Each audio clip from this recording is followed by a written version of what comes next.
My name is Tess. For 6 long years, I devoted every heartbeat, every breath, to a man I believed could not walk without me.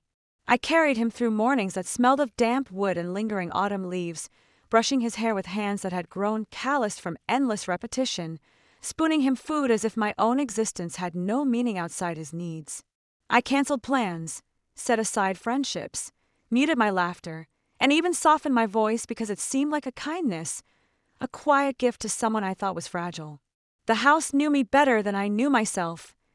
Every creak of the floorboard under my slippers, every shadow cast across the kitchen tiles, every inch of the living room furniture was memorized by my muscle memory, and yet none of it mattered when I looked at him, sitting in his wheelchair like a small, fragile emperor, smiling up at me as if I were his world.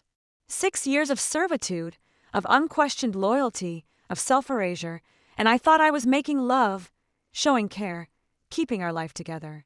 I bathed him in water that felt like ice against his skin, applied lotion to muscles I was certain were weak, adjusted pillows behind his back, and pressed medication to his lips, always counting the seconds, the milliliters, the exact way he responded, measuring every twitch of his body for signs of pain or struggle.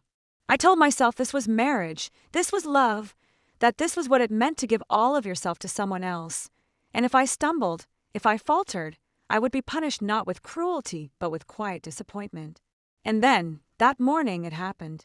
The kettle hissed in the kitchen, while the air outside smelled faintly of smoke from distant wood fires, the leaves clinging stubbornly to the branches despite October's insistence that they fall. I reached for the tray with his oatmeal, sprinkled with cinnamon, sweetened more than I cared to admit because he said it lifted the spirit. I moved carefully across the floor, remembering each groove, each indentation from 6 years of repetition, until I reached his bedroom. He was awake, as usual, phone in hand, thumb scrolling like a man whose limbs betrayed nothing of weakness, whose movements were too fluid, too precise for the person I had been told needed me to hold him up. Morning, he said without looking, and for the first time in years, I didn't believe him. I set the tray beside him, handed him the tea, watching as he adjusted the pillow behind his back, subtly, perfectly, with a hand that should not have moved like that. I reached for his hand, habit, hope, some instinct lodged deep in my chest, and he pulled it back just enough to make me question myself, just enough to let me feel the sting that 6 years of unquestioning devotion had dulled but not erased. I smiled anyway, because I had learned long ago that survival required masks, and walked out of the room pretending nothing had happened. Later, as I washed his urinal in the sink, I caught my reflection in the mirror and didn't recognize the woman staring back.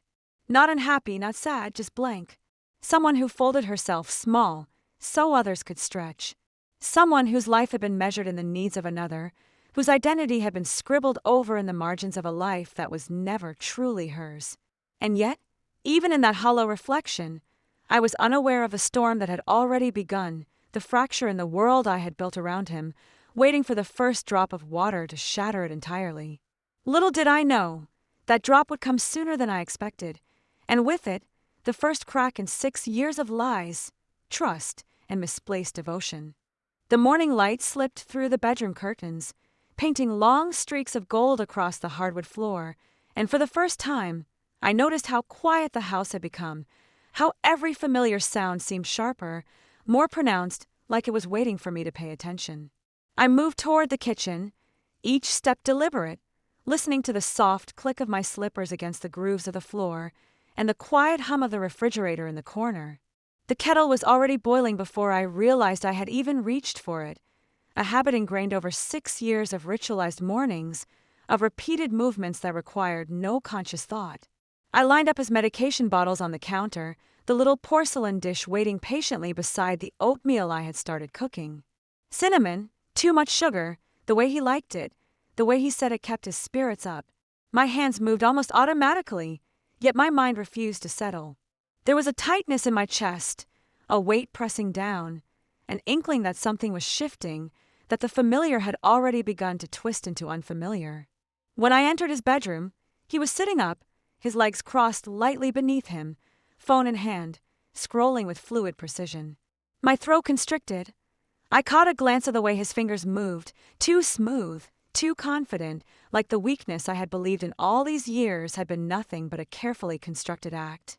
"Morning," he said, voice low, as if he were still waking, and I felt a flicker of unease pierce through my calm exterior.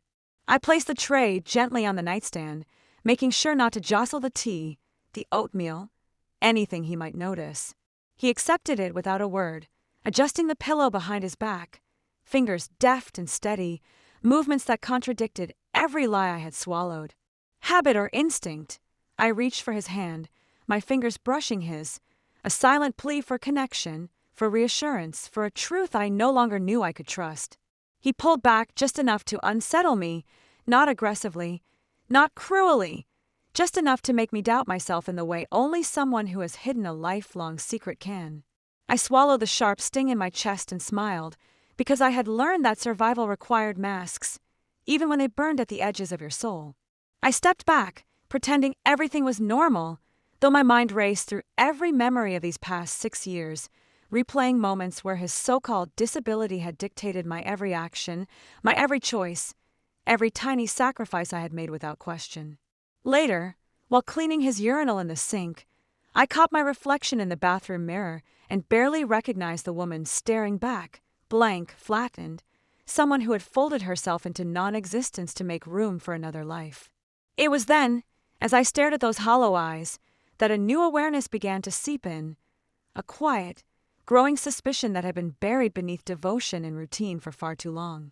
I had always told myself I was strong, capable, unwavering in my love and loyalty, yet in that moment, staring into a reflection that mirrored not myself but the version of me he had carefully trained to exist, I realized I had been walking through life blind, carrying a man who may have needed nothing at all except my unquestioned compliance. The phone's notification chimed from the nightstand, a small, insignificant sound that somehow made my pulse quicken. My thumb hovered over it, hesitating, knowing that in a moment, something irrevocable could be revealed. My heartbeat thrummed against my ribs like a drum, each beat echoing in the silent kitchen, and I felt the first flicker of anger mingled with a growing, almost feral sense of clarity. 6 years of my life, spent in shadows of servitude, in the illusion of care, and I had no idea what, or who he truly was. And that, I realized with a sinking, terrible certainty, was about to change forever.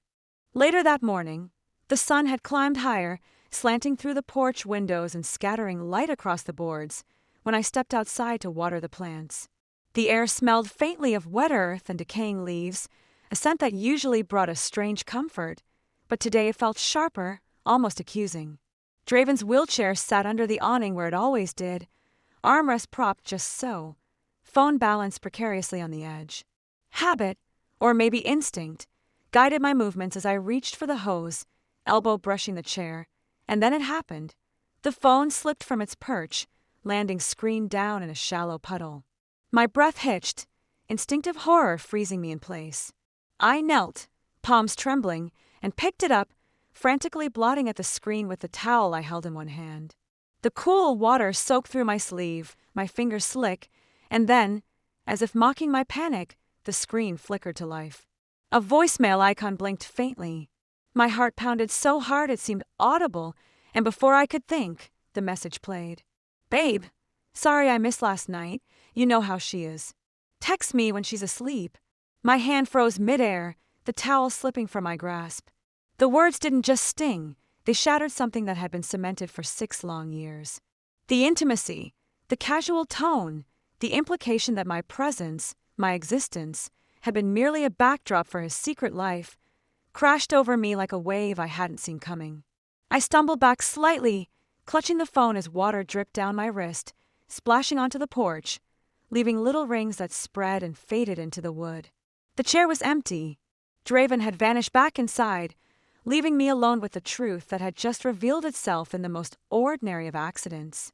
The world outside remained calm, indifferent, birds flitting from branch to branch, leaves rustling in a breeze that seemed unaware of the betrayal I had just witnessed.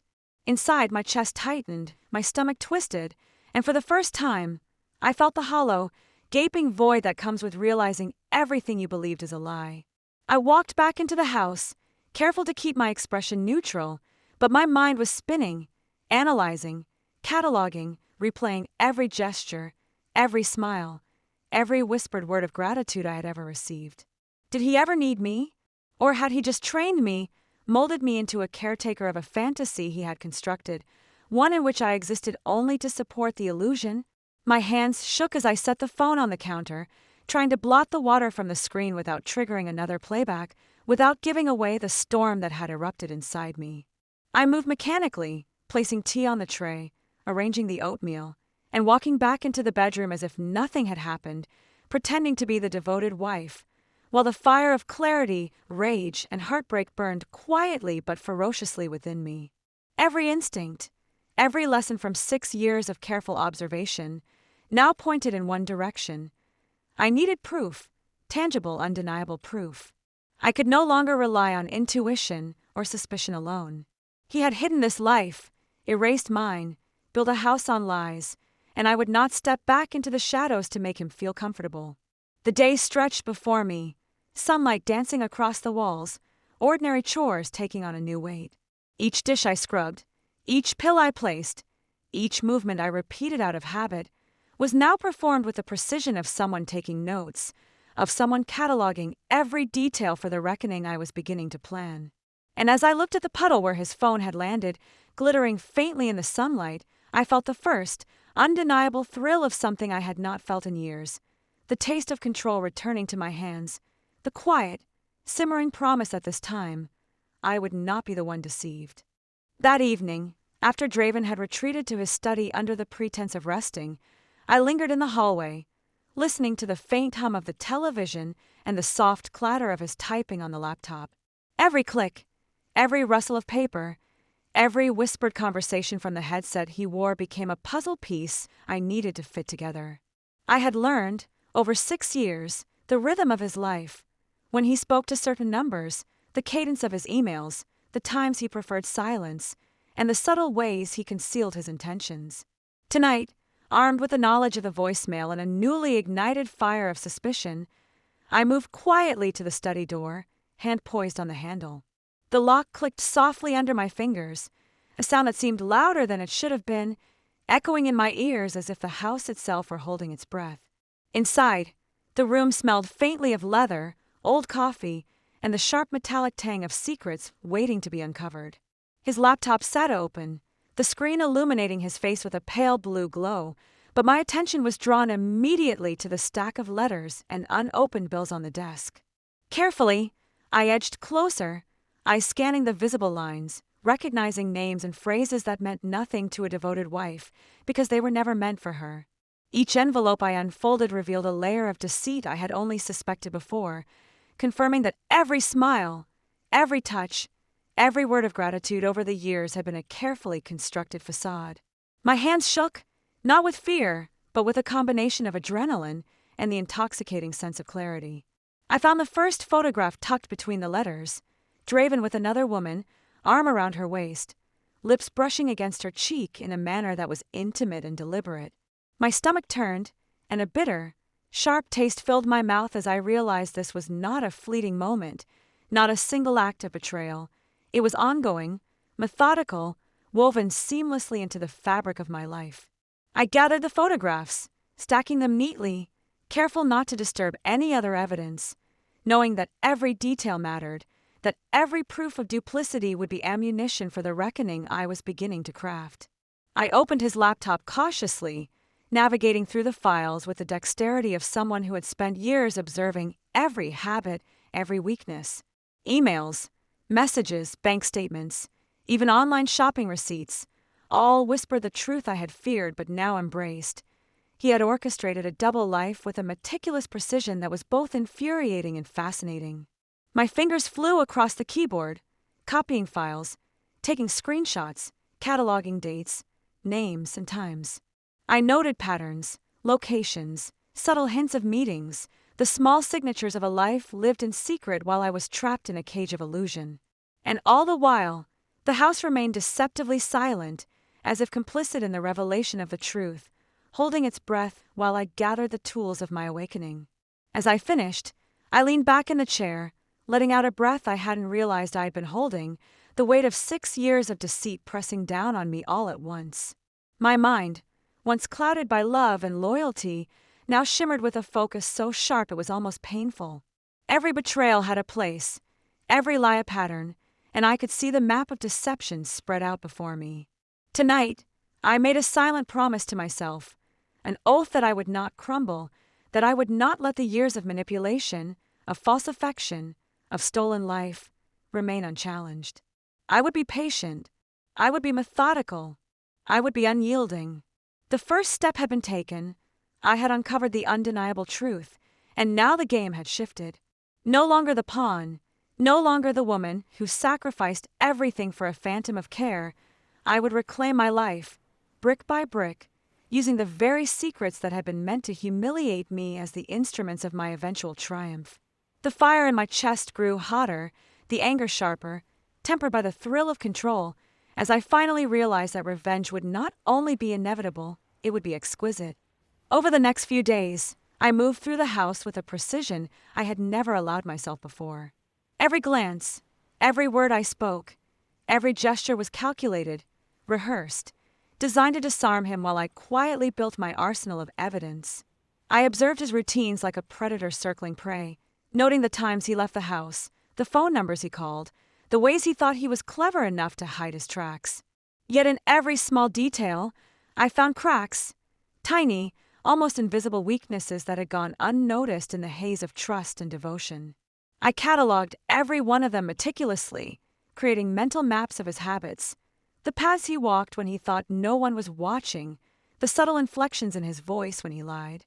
It was intoxicating, this sense of awakening, this sharp awareness of power that had lain dormant for too long. I found myself smiling at moments when I would have once been anxious or fearful, realizing that every deception he had woven had made my eventual revenge not just possible, but inevitable. I began leaving subtle hints of my knowledge, testing boundaries without giving myself away.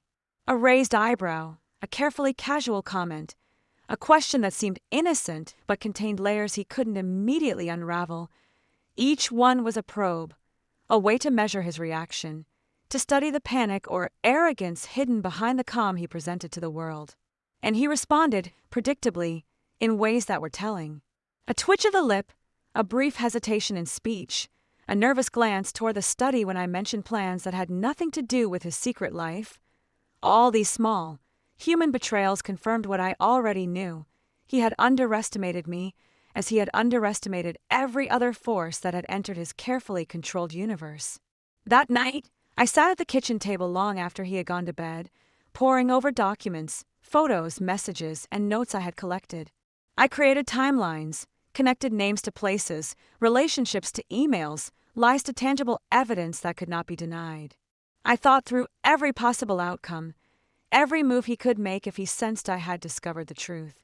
And with each scenario, I refined my plan, sharpening it until it was flawless, the architecture of revenge, built with the precision of a master craftsman.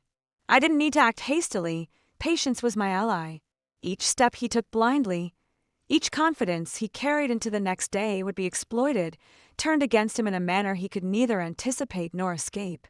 My anger, once raw and desperate, had evolved into something colder, more controlled, a weapon I could wield with devastating effect.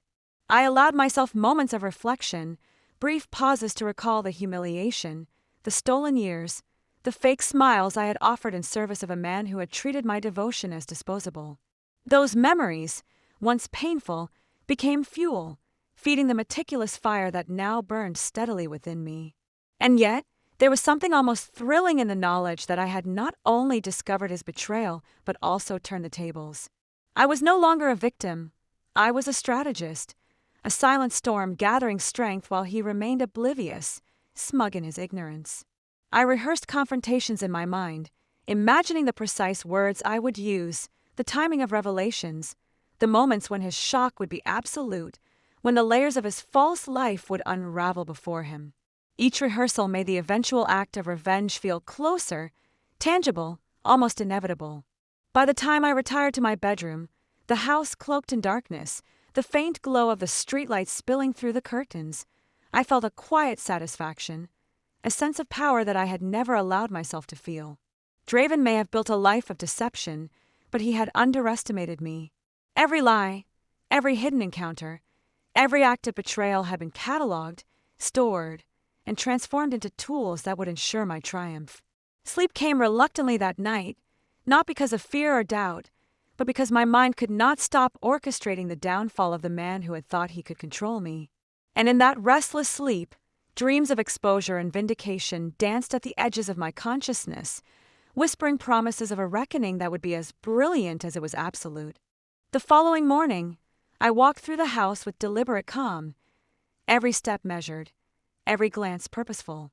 Draven sat at the breakfast table, reading the newspaper, coffee steaming before him, his face calm, unaware that the ground beneath his carefully curated life had already begun to shift. I poured my tea slowly, deliberately allowing the faint clink of the spoon against the cup to fill the room, a subtle rhythm that seemed to echo louder in my mind than it should. I made small talk, asking questions about his day, about meetings and errands, each sentence innocuous, yet carefully constructed to imply that I knew more than I let on. He glanced at me occasionally, brow furrowed, sensing perhaps a flicker of something different in my tone, in the deliberate precision of my movements. I noted the micro-expressions, the tightening of his jaw, the quick blink, the way his hand lingered a fraction too long over the newspaper, small indicators that his instincts were beginning to sense the storm approaching. After breakfast, I moved into the study, ostensibly to tidy up, but in truth to leave subtle accidents, a folder slightly open, a document positioned so that he would notice if he glanced in my direction. I did not rush. Urgency was a flaw I could not afford. Instead, I allowed the tension to build, savoring the minute shifts in the atmosphere, the invisible currents of unease beginning to permeate the room. Draven followed me with cautious glances, pretending to read, pretending to be absorbed in his own affairs, yet his posture betrayed him. He did not speak, and I did not force conversation, allowing silence to become our shared accomplice, each of us aware of it in very different ways. By midday, I had executed several minor adjustments, documents arranged, messages accidentally left open on the screen, items repositioned with a deliberate hint of exposure.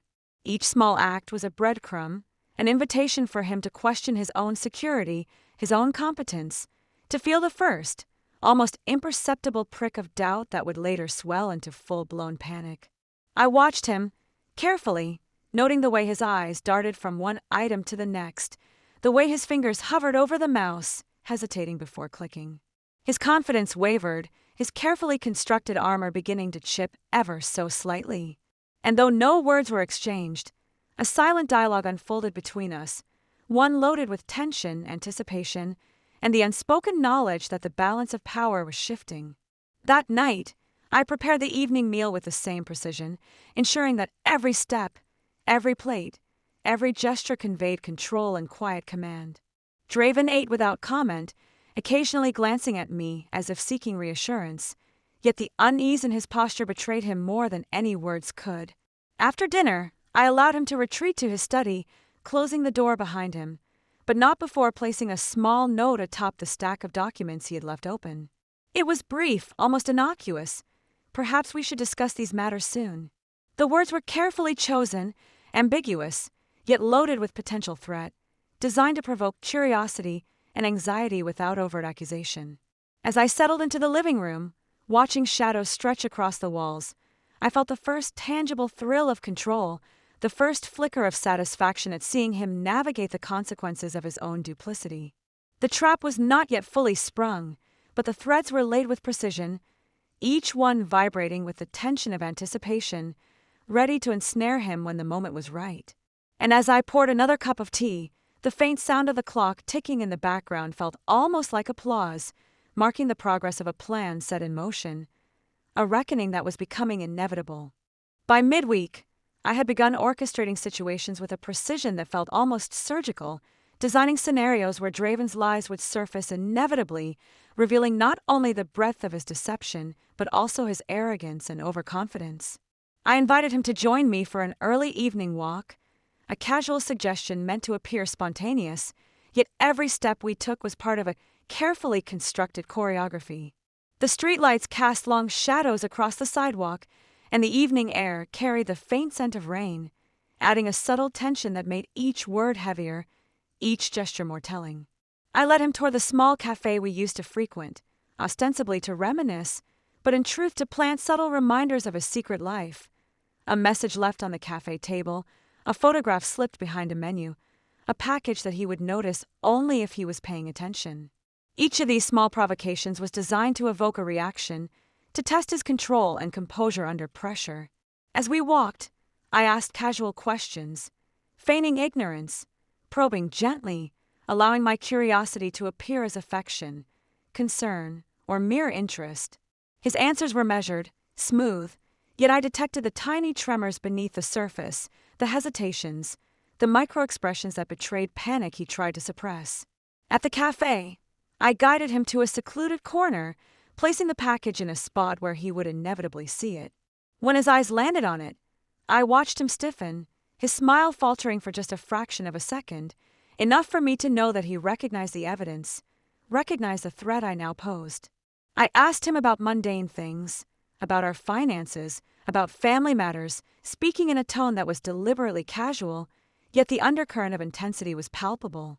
He stumbled, offering vague answers, avoiding eye contact, fumbling with his coffee cup as if the liquid itself could shield him from exposure. And in that moment, I realized something critical.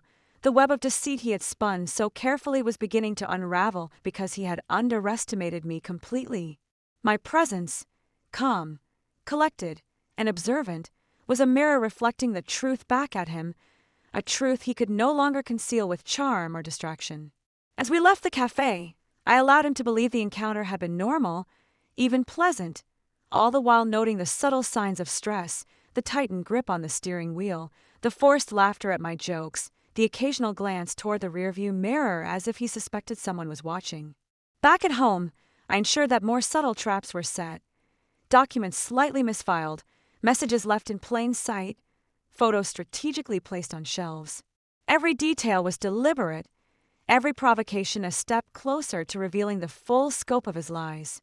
By now, Draven was on edge, though he did not yet know why, and this unease fed my strategy perfectly. I allowed him to feel a growing tension, a sense that he was being observed, that his carefully hidden life was vulnerable to exposure, without ever revealing the source of my knowledge. That night, as he sat in his study, reviewing his plans and correspondence with the meticulous attention of a man used to control, he began to make mistakes, small, almost imperceptible errors that confirmed my earlier observations and strengthened my confidence. I listened from the living room, noting the change in his tone, the increase in muttered curses, the frenzied clicking of keys that indicated worry and distraction. And as I retired to my room later, a subtle smile formed on my lips. The first threads of my carefully laid trap had caught him, the web was tightening. I felt a thrill not of malice alone, but of inevitability, a deep satisfaction in the precision and patience that had brought me to this moment. Every lie, every betrayal, every carefully hidden truth was now within my grasp, and I knew that the final unraveling, the moment when he would confront the consequences of his actions, was approaching with a speed that seemed both immediate and inevitable. Tonight, I slept lightly, not from fear, but from the exhilaration of power, the knowledge that I had begun to take back control of a life that had been stolen from me, piece by piece, by a man who had underestimated the quiet strength of the woman he betrayed. The days that followed were a careful dance, one I led with measured grace and subtle cunning, turning each interaction into a battlefield of unspoken truths. I began leaving small items of evidence where Draven could not ignore them. A photograph here, a letter there, a message that seemed innocuous yet carried weight enough to make his pulse quicken. Each piece was strategically placed, designed to evoke a sense of unease, to create cracks in the carefully constructed facade he maintained. I watched from a distance as he discovered them, the changes in his expression, initial confusion, quickly followed by suspicion, and then a flicker of panic, telling me exactly how close he was to unraveling. I spoke little, allowing the silence to amplify his anxiety, letting the weight of my calm presence press on him in ways words never could. When he attempted casual conversation, I responded with mild, almost offhand comments that hinted at knowledge I should not possess, weaving innuendo into simple statements, letting them settle like seeds in fertile soil. He shifted under my gaze, fidgeted with cups or papers, avoided eye contact, and I savored the power of watching a man's composure erode with every subtle reminder of the truth he had worked so hard to hide. Each evening, I orchestrated moments that forced him to confront the evidence, creating opportunities where he could not claim ignorance. I would casually mention names, places, or events, gauging his reactions, testing the cracks I had observed. The tension in the house grew palpable, almost electric, a silent language of guilt and manipulation that only the two of us could understand. And yet, I never allowed him to feel the full weight of my knowledge too soon. Patience was the ultimate weapon. I watched him retreat into his study, spending hours poring over documents and messages, his fingers trembling slightly as he tried to recreate the chain of events, to locate the source of exposure. I left a carefully drafted note on his desk one evening, written in my own hand, simple but loaded. Some truths are unavoidable. That line alone seemed to haunt him, a whisper of inevitability that made him glance repeatedly over his shoulder, scanning the house for threats he could no longer identify. It was during these moments that I realized the depth of his fear, and the delight I took in it was not born of cruelty alone but of justice. I had been silenced, ignored, and betrayed, and now, watching him squirm beneath the weight of his own misdeeds, I felt a clarity I had never known before. The power was mine, every interaction a chess move in a game he did not understand he was playing. I continued my routine with calculated normalcy, maintaining the appearance of a woman unaware, devoted even, while every gesture, every casual word, carried an undercurrent of control and silent warning. By the end of the week, Draven's face had changed, lines of stress etched deeper, smiles forced and fleeting, eyes darting toward corners of the room as if shadows themselves might betray him. The shift was subtle but unmistakable. The man who had once ruled his domain with arrogance now hesitated, faltered, second-guessed, and panicked in ways he could not fully explain. And in the quiet of the night, as the house settled into darkness, I sat alone, cataloging every response, every sign of guilt, every small victory that confirmed my strategy was succeeding. Revenge was no longer an abstract notion.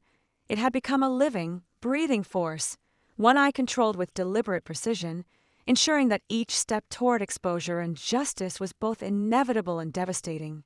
The storm I had nurtured in silence was now gathering, and soon its full fury would descend, leaving nothing of the deceitful, arrogant man who had dared to betray me. By the time the weekend arrived, the tension in the house had reached an almost unbearable intensity, a quiet storm waiting to break. I had orchestrated everything so meticulously that even the smallest detail now carried weight, each corner of the house, each object, every glance a silent signal to the unraveling of Draven's carefully hidden world. I decided it was time to escalate, to create a situation where his guilt and fear would collide with reality, leaving him no choice but to confront the consequences of his actions.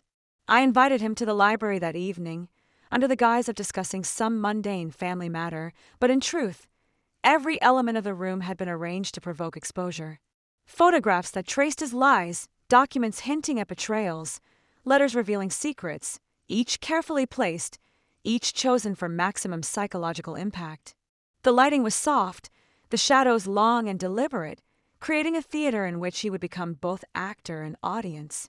I entered the room calmly, with a grace that belied the storm I had orchestrated, my eyes locking with his in a steady gaze that conveyed both composure and an unspoken warning. Draven shifted in his chair, the first flicker of real fear passing over his face, a subtle twitch at the corner of his mouth, the tightening of his jaw, signs I had come to recognize as weakness. I spoke casually, my words light, almost conversational, yet every sentence was laced with deliberate ambiguity, hinting at knowledge he could not deny, hinting at truths he had worked so hard to hide. I watched him as he processed each phrase, noting the rapid flicker of recognition in his eyes, the hesitation in his posture, the way his hands gripped the armrests of the chair just slightly too tightly. The silence became a tangible weapon, pressing down on him, a reminder that the truth could not be escaped.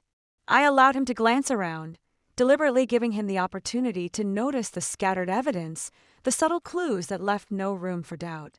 Each revelation was slow, methodical, designed to strip away his composure without outright accusation, forcing him to confront the consequences of every lie and betrayal. He shifted, trying to mask his panic, attempting to engage in conversation, but I responded with carefully measured statements, letting the weight of observation and implication do the work that words could not. And then, just when the tension seemed almost unbearable, I allowed myself a small, almost imperceptible smile, a silent acknowledgement of the control I now held over the situation. Draven's eyes met mine, and in that instant, I saw the first genuine crack in his facade, a momentary glimpse of a man realizing that the web of deceit he had spun was closing in around him. The hours passed with deliberate slowness, each moment calculated to increase his discomfort, each interaction layered with subtle psychological maneuvers that left him off balance and uncertain. I let him linger in the suspense I had created, ensuring that every detail, every shadow, every carefully placed object contributed to the mounting sense of inevitability. And as night descended, casting the room in deeper shadows, I felt the exhilaration of having guided him to this point, where the confrontation was no longer hypothetical, where the reckoning I had patiently cultivated was poised to take form. I knew that in the coming hours, the culmination of my strategy would unfold, the moment when all the careful planning, all the patient observation, all the small victories and manipulations would converge in a confrontation that neither of us could ignore. And in that quiet, charged space, I allowed myself to savor the inevitability of it all. The truth would emerge, justice would be served, and the balance of power would finally, irrevocably, shift in my favor. The confrontation began with a single, carefully chosen question, delivered in a tone so calm that it seemed innocuous, yet carried the weight of inevitability. "Draven, why did you think I wouldn't see through you?" The words hung in the air, simple but precise, and I watched him stiffen, the first true crack appearing in his practiced composure. For a moment, he said nothing, trying to gauge whether I had indeed discovered the full extent of his betrayal or if I was merely testing him, playing a game of wits that he believed he controlled. But I had already mapped every lie, memorized every misstep, catalogued every instance where his arrogance had blinded him to my quiet observation. The photographs, the letters, the evidence scattered like breadcrumbs around the house, all of it had led to this moment, a carefully orchestrated unveiling that forced him to confront not only his guilt but also the reality of the consequences he had long avoided. His voice, when it finally emerged, was hesitant, strained, betraying a fear he could not fully mask. "Tess! I didn't," he began, but I interrupted with a slow shake of my head, a gesture of both patience and authority. I let the silence stretch, each second amplifying the weight of his own conscience, each heartbeat a drum of accountability that he could neither ignore nor escape. Then I stepped closer, maintaining my composure, allowing the shadows in the room to frame me as both observer and arbiter of justice. "Do not try to deny it," I said softly, each word deliberate, each pause a mirror reflecting the truth back at him. "I know everything, Draven. Every lie, every betrayal, every secret you thought you could hide from me, I have seen it all." His eyes widened slightly, panic flickering, and I could feel the tension radiating from him, a palpable force that made the room feel smaller, heavier, more suffocating. I continued to speak, describing instances, moments, and interactions that he had assumed were hidden, each revelation a precise strike aimed at the heart of his ego and pride. I observed as his composure crumbled, first in subtle tremors of his fingers, then in the tightening of his jaw, the shallow breaths he tried to disguise, and finally, in the unavoidable collapse of his voice as he began to speak truthfully, the words spilling out with a mixture of fear, guilt, and desperation. He confessed, haltingly at first, but with increasing clarity, as if the act of verbalizing the betrayal lifted some invisible weight from him while simultaneously sealing his fate.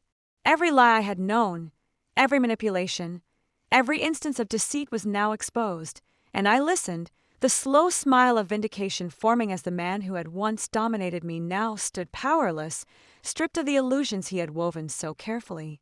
And yet, the satisfaction I felt was not born solely of revenge.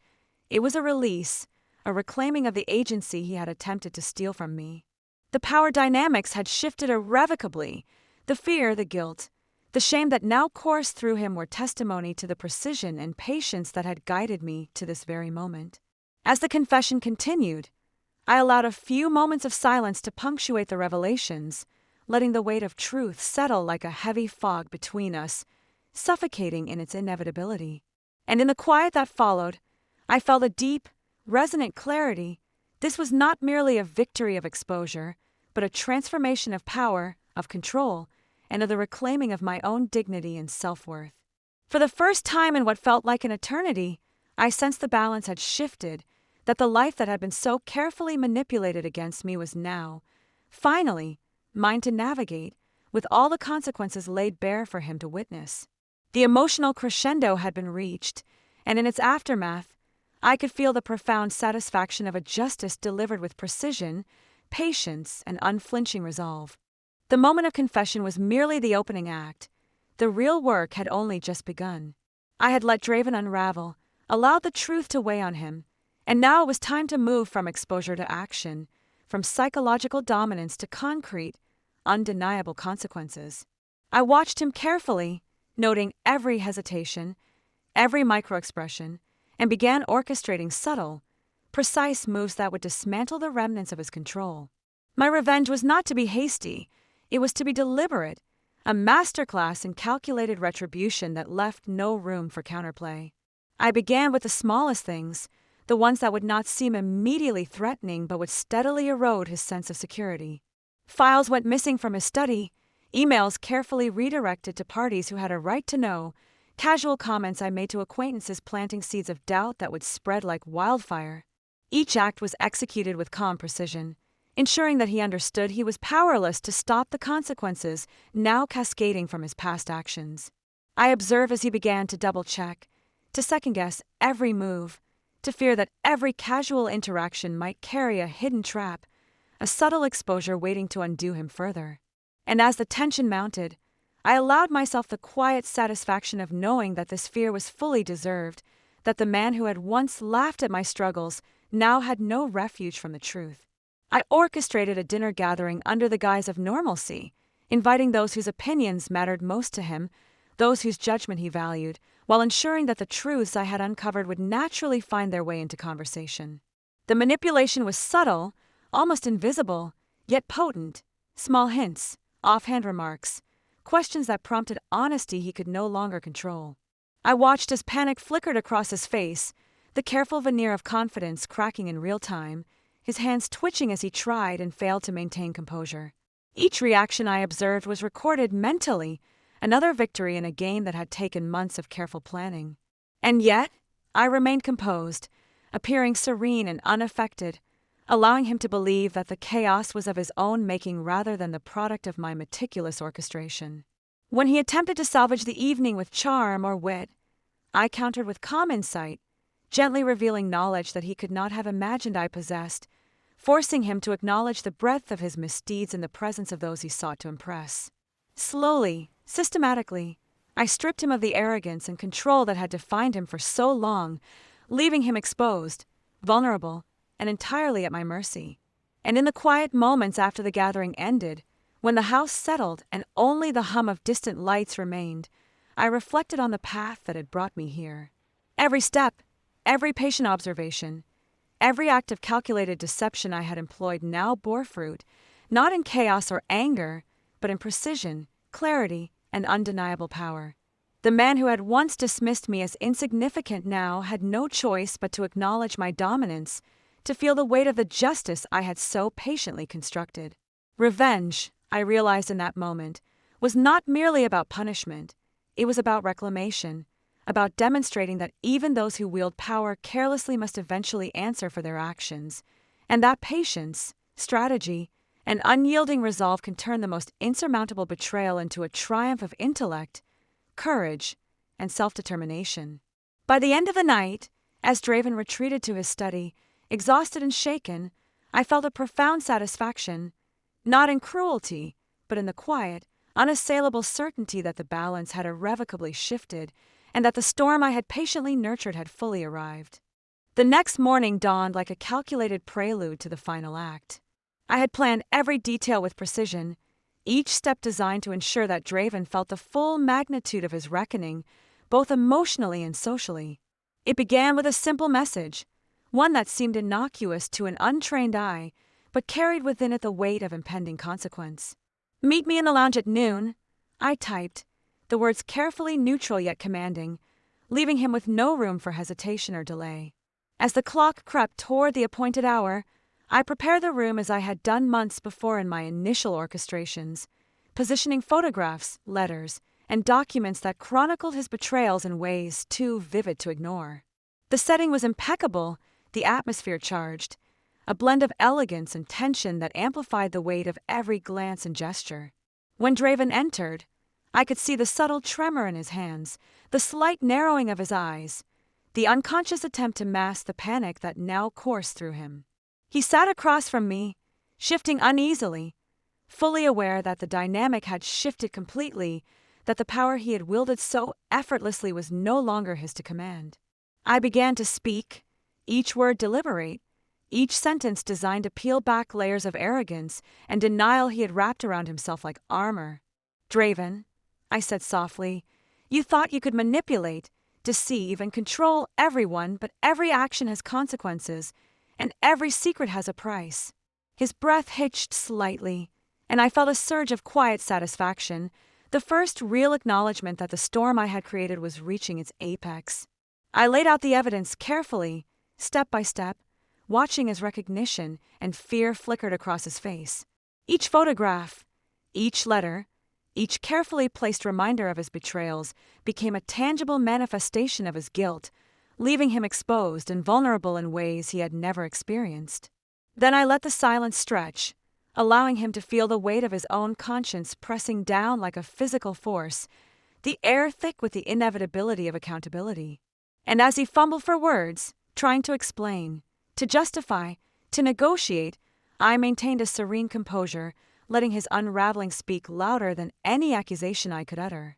I reminded him of the moments he had underestimated me, the ways he had dismissed my intelligence and resilience, and I watched as his bravado crumbled entirely, replaced by raw, undeniable fear.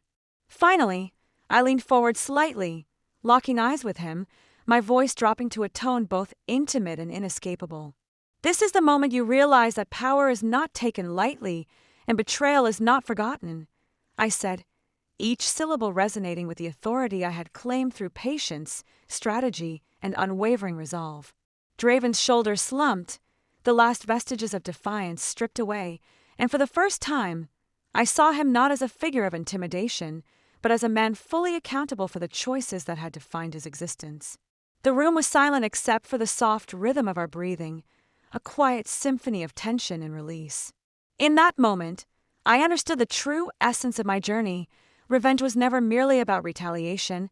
It was about reclaiming agency, asserting control over a narrative that had been manipulated against me, and transforming the pain of betrayal into a triumphant assertion of strength, intellect, and resilience.